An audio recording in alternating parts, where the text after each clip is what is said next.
Section 1. You will hear a conversation between a travel agent and a woman who wants to go to Australia with her husband on holiday. First, you have some time to look at questions 1 to 3.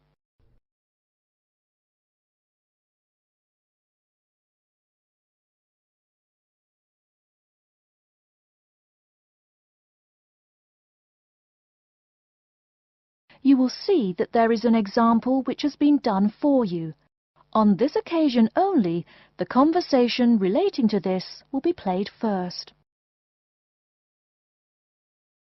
Good morning. I've been looking at your holidays to Australia in your brochure. I'm thinking of going during the second half of next month. Good morning. As you can see from our brochure, we offer a wide variety of packages to various destinations in Australia. Is there anything in particular that interests you? The woman says that she has been looking at the holidays to Australia in the brochure, so brochure has been written in the space. Now we shall begin.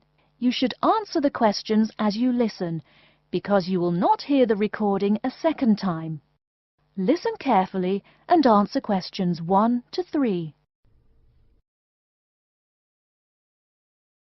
Good morning. I've been looking at your holidays to Australia in your brochure. I'm thinking of going during the second half of next month. Good morning. As you can see from our brochure, we offer a wide variety of packages to various destinations in Australia. Is there anything in particular that interests you? Yes, my husband and I are very interested in the holidays in the outback. These holidays are becoming increasingly popular. Would you like to arrange flights and accommodation with us, or just accommodation? Can you arrange flights from Sydney? Certainly. OK, flights and accommodation then. Right, you said that you wanted to travel next month. Which date would you prefer? I should point out that there are no daily flights available, so if you have a flexible itinerary, that's better. Well, we arrive in Sydney on the 15th of April, and we were thinking of travelling to the outback on the 18th of August. April. OK, there's only one flight from Sydney to Alice Springs on the 18th, so I'll book you on that. It leaves at 10 in the morning, which is quite convenient. Shall I book 2 seats for you? Yes, please. As for your stay in the outback, you can see from the brochure that we offer 3 packages: budget, standard and luxury. The budget package is about $500 Australian dollars, the standard package is about $700, and the luxury one is approximately $1,000, though it does depend on exactly what you would like regarding extras. Which one would you prefer? Well, we can't decide between the budget and standard options. Well, actually, just looking at my computer here, on the date that you want to fly into Alice Springs, there is no standard accommodation available. It's fully booked, I'm afraid. That's okay. We think that the cheapest one should be fine for us. We don't mind roughing it for a few days, and we don't expect to be spending much time at our accommodations. We prefer the outdoors. Right, let's look at the room options. Before you hear the rest of the conversation, you have some time to look at questions 4 to 10.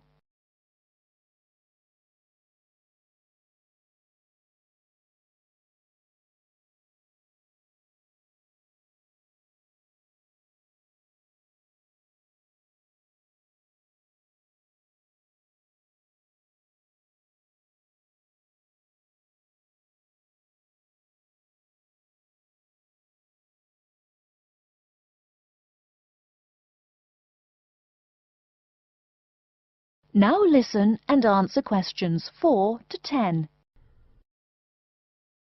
First of all, would you prefer a non-smoking room?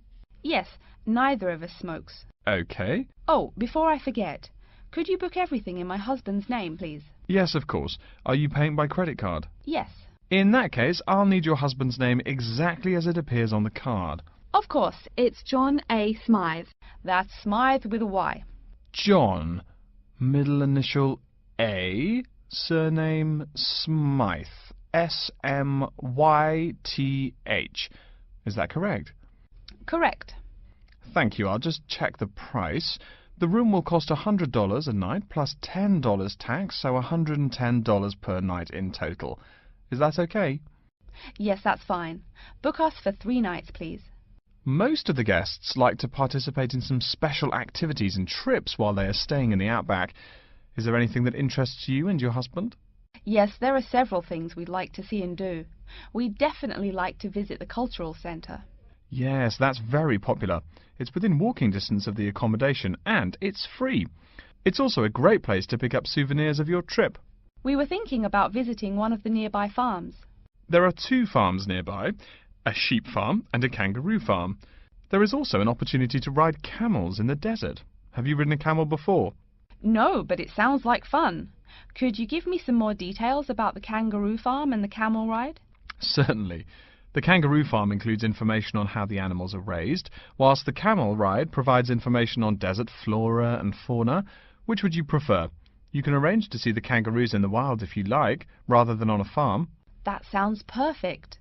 Okay, we'll go on the camel ride and see the kangaroos in their natural habitat. OK, I'll arrange that for you. I forgot to mention that the journey also includes a stop at a place of Aboriginal artwork. It's a place well known for its stone carvings of animals and mythical creatures. That sounds great. Are the carvings in the desert? Yes. Wonderful. Well, that's perfect then. I'm sure you'll have a lovely trip, but remember that you need to take care in the sun. Yes, we're really looking forward to our trip. We really want to try to experience the dream time under the stars. Of course. That's what a trip to the outback is really all about. Yes. Now, how about the cost? That is the end of section 1. You now have half a minute to check your answers.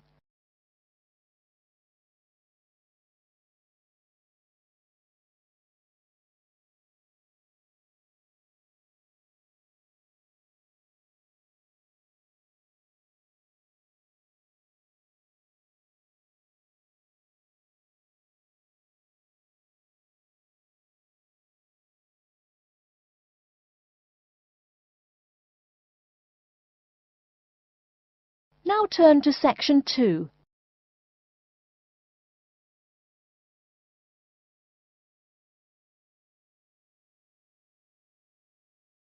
Section 2. You'll hear an announcement which is looking for some volunteers. First, you have some time to look at questions 11 to 15.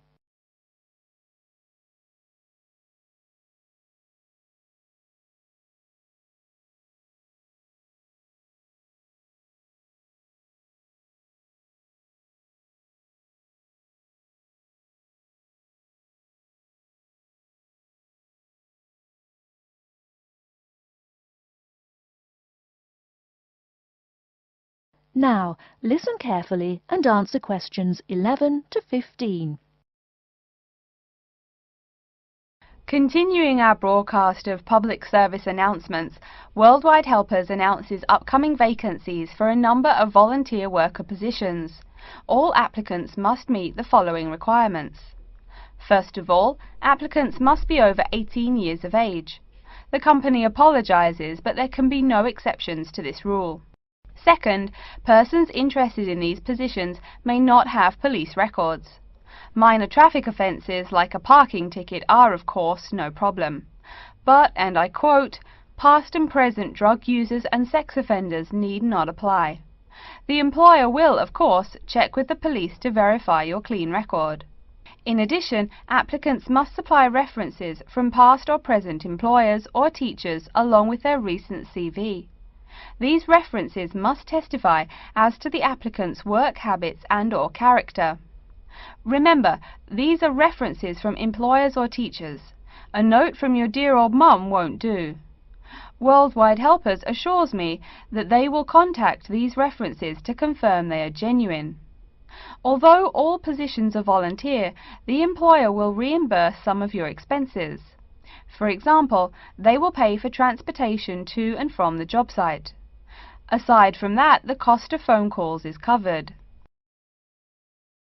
Before you hear the rest of the talk, you have some time to look at questions 16 to 20.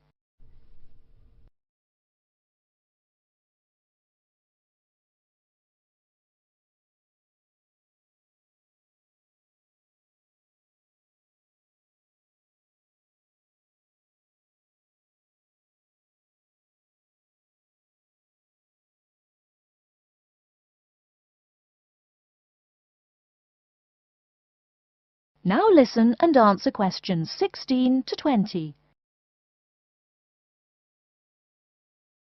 As for the positions themselves, there are 3 types.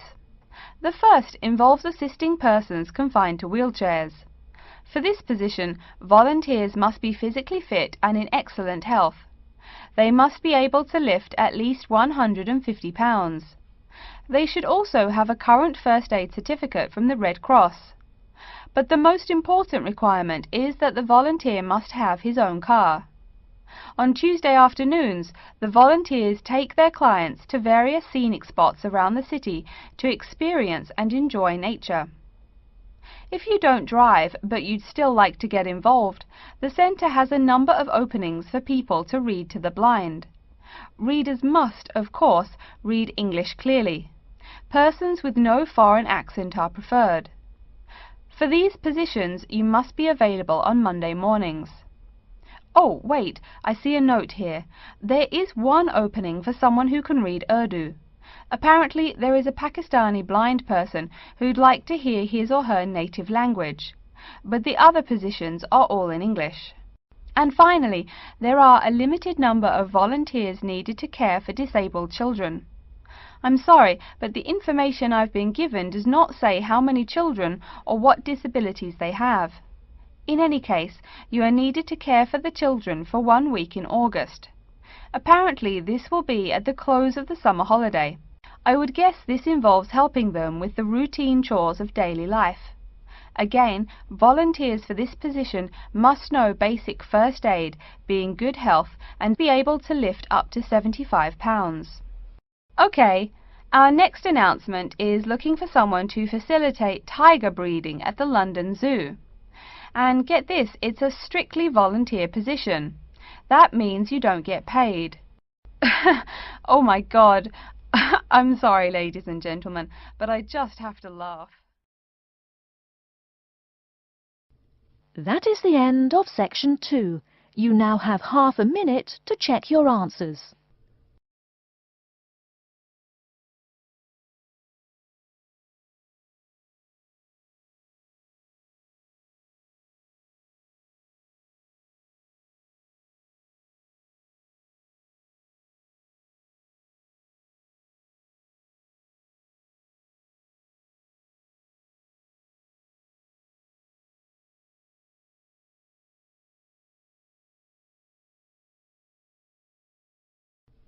Now turn to section 3. Section 3. You will hear a student called Pete talking to his classmate Dave about the presentation that he will give on environmental science. First, you have some time to look at questions 21 to 25.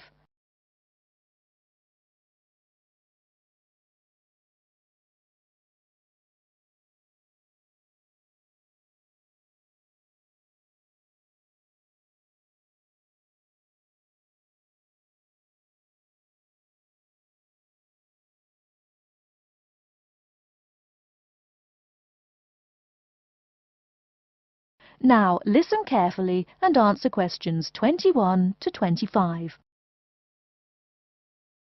Are you just leaving the library now? I saw you get there at 8 a.m. Yeah, I've been there all day. What for? They hire a cute new librarian or something? I wish.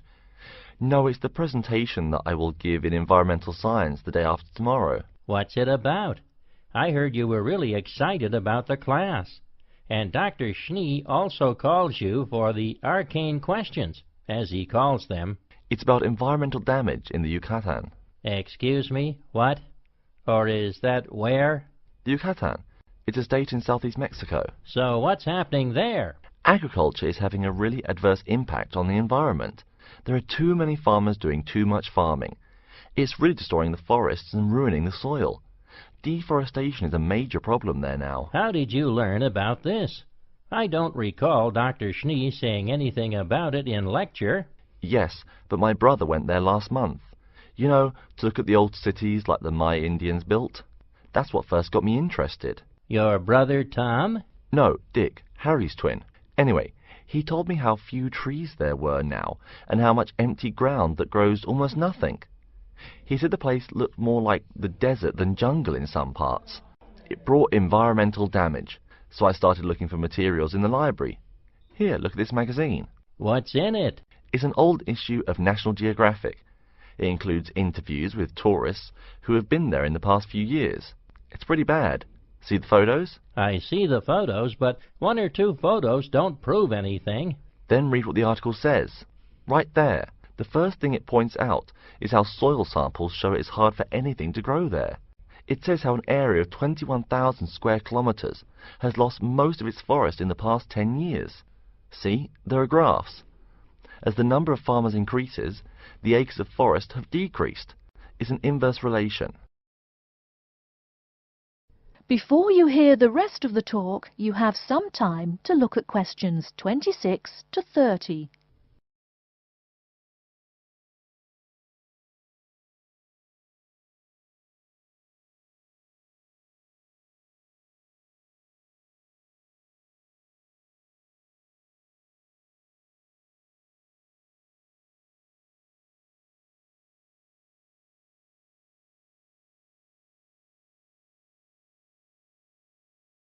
Now listen and answer questions 26 to 30. So, how big is that state? I'm sorry, but I've never really learned the metric system. It's bigger than the state of Massachusetts. That's shocking. Anything else? There's lots of else. Scientists say there's a growing area of about 10.5 square kilometers where nothing can grow at all. It's like the beginning of a desert. Oh, yes. What Dr. Schnee called desertification. But why can't anything grow there? I've never really studied soil chemistry. I'm just starting to look into that subject, but my sister Marie is a geologist, and she says the problem is that the soil has too much saline, with no plants helping to adjust the chemistry. Apparently, that's a common problem with soil types throughout the areas with rainforest. Once you lose the plant cover, it's difficult to bring it back. Reforestation is almost impossible, even if the land is not being used for other purposes. Wait a minute. What is saline? Saline is salt dissolved in water. Scientists who have gone there have taken measurements. They do this by gathering a sample of the soil and running a simple test that shows the ionization of the solution. The geology department in our own university has reviewed the soil at the site too. They're right. It looks pretty bad. The level of salinity is going up. But the plants that would solve that problem can't be planted in soil like that. There is a narrow spectrum of salinity in which the plants will grow. And once you pass the threshold, there is no way to put the problem right? Exactly. It's possible that no one can do anything to stop the trend now. And all because of human greed. Wait a second. How do you know these scientists can be trusted? What kind of reputation do they have? Are they reliable? Oh, they're definitely reliable. They include 4 members of the faculty from the geology department right here at MIT. Here, study these photographs and check the damage yourself. That's what Dr. Horst, who wrote the book here, did. He's newly appointed, but Dr. Schnee said that he's brilliant. So, where are you going now? I'm headed over to the geography department to borrow a map for my presentation. You know, this whole problem could have been avoided. The farmers there in the Yucatan. Pete. What? Go take a break. Leave some studying for the rest of us. That is the end of section 3. You now have half a minute to check your answers.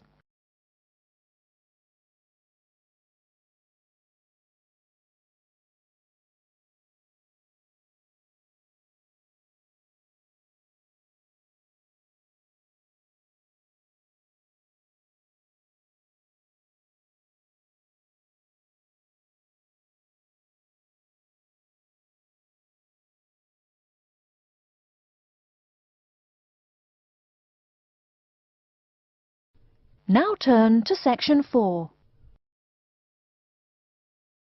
Section 4. You will hear a lecture's introduction to Insect Biology 101. First, you have some time to look at questions 31 to 40.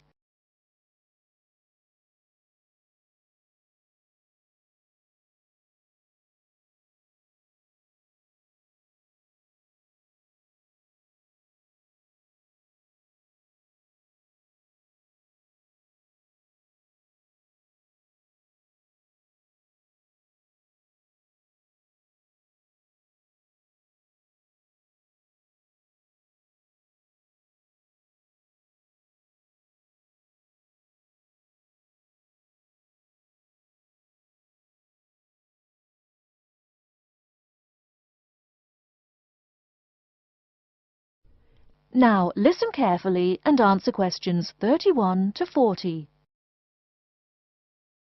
Good afternoon and welcome to Insect Biology 101. I'd like to begin this course with a few remarks about good insects and bad ones. Bugs are all around us, and that's both a benefit and an annoyance, sometimes maybe even serious harm. First, let's talk about the good things that insects do for us. Probably the most important insect for humans, and maybe for all other life, is the bee.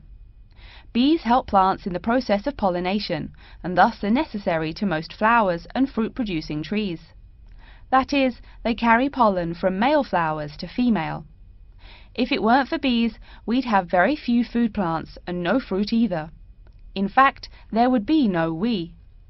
No less a thinker than Albert Einstein pointed out that, without bees, humanity would be dead within a year or less. We'd starve. It's that simple. That should maybe make us just a little humble. A little less dramatic is the fact that bees also make the honey we eat.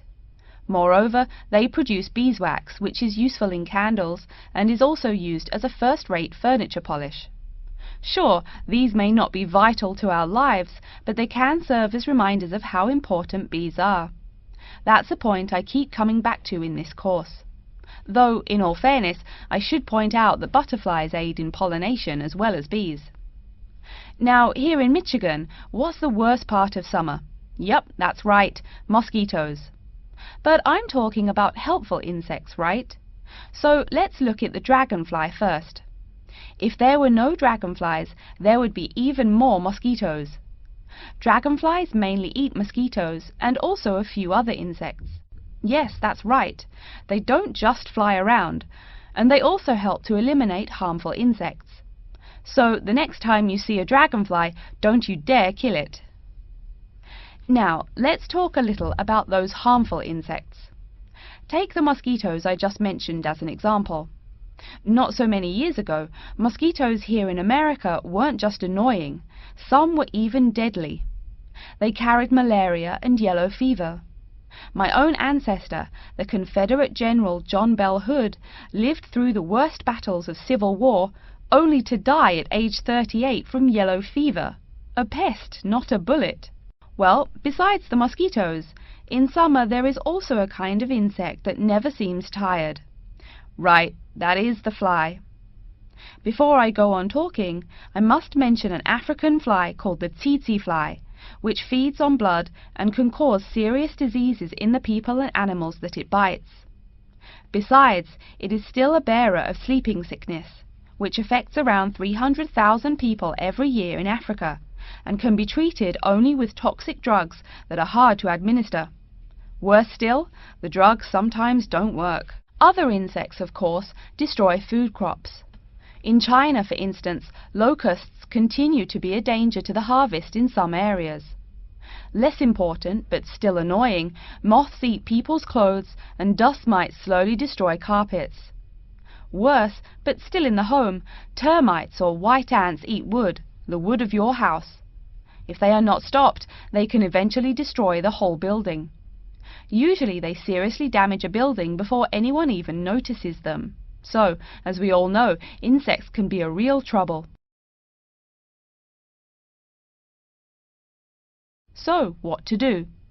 You can go ahead and start killing harmful insects. In the early decades after the Communist Revolution in China, Chairman Mao encouraged the people to swat every fly they could see. Slogans on the walls of buildings called them "little capitalists." But flies reproduce too quickly for this to be a long-term solution. For some decades in the West, to kill insects with chemicals seemed a good remedy. Unfortunately, chemicals can only be used in a limited area for a limited time. It's a small-scale solution. The insects come back. Worse still, some of the poisons used, like DDT, were found harmful to the environment. Many kinds of wildlife, like hawks, were harmed. And people in chemical-using rural areas have one of the highest rates of liver cancer in the world. It's no secret that chemicals remain harmful to humans.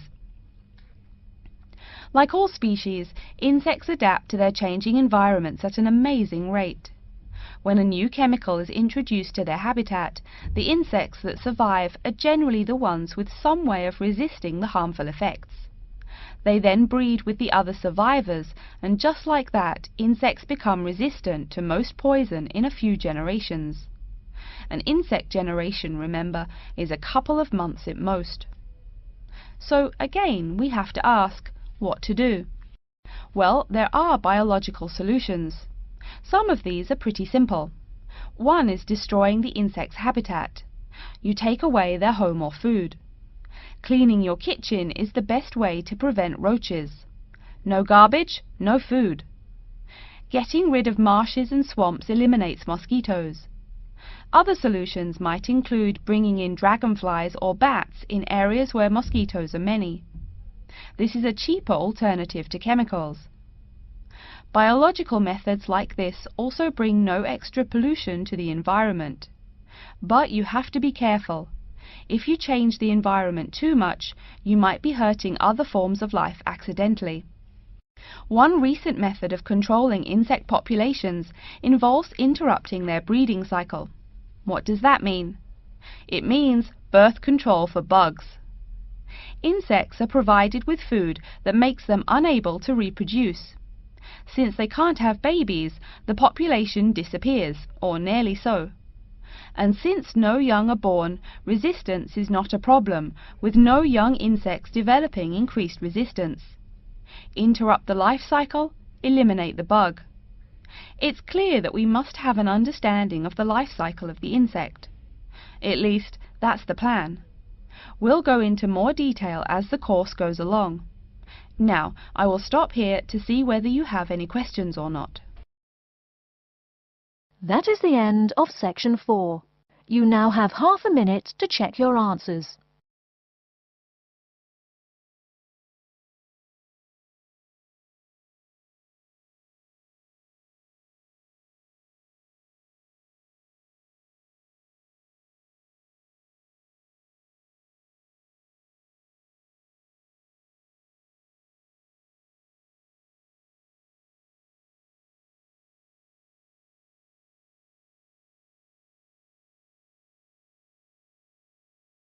That is the end of the listening test.